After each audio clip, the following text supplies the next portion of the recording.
Sebo mukadde waffe Bishop Matthias Ssekamanya, Sebo Vicar General waffe Monsignor Richard Kayondo,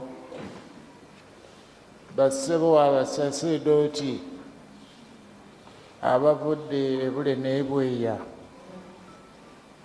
mbaaniriza mwenna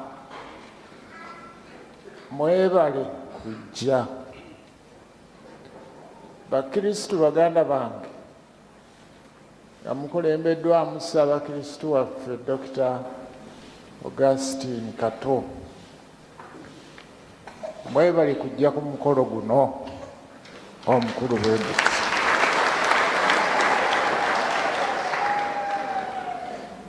Abagole baffe abaleero mwebale kukkiriza kuyitibwa.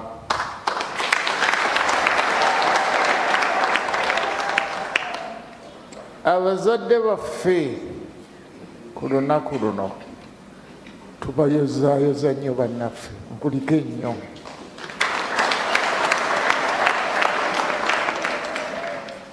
Abasomesa ababadde basomesa abaana baffe bano okutuukira ddala ku ddakiika eno esembayo, nammwe tubeebaza nnyo okuviira ddala wansi okutuukira ddala waggulu mu seminaari enkulu. Mwebale nnyo.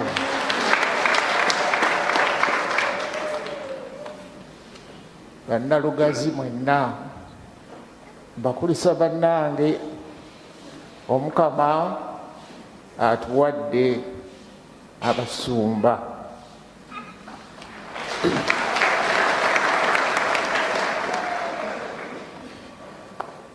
Ku mukolo guno Ekereziya yaguteekateeka n'obwegendereza,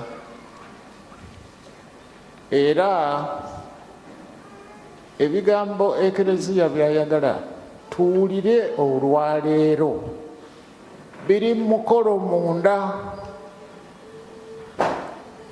Awo nno tujja kugenda tujjayo mpola mpola, mwe muwulirize buwuliriza, nga bwe mwegayirira, nga bwe musaba Mwoyo Mutuukirivu. Mukadde waffe Bishop Matthias Ssekamanya, n'obuwombeefu nkusaba gwe oba osooka ojje wano osabire abaana baffe abagenda okufuna emirika egy'obusomi n'egy'obuweereza. Omukama abeere nammwe.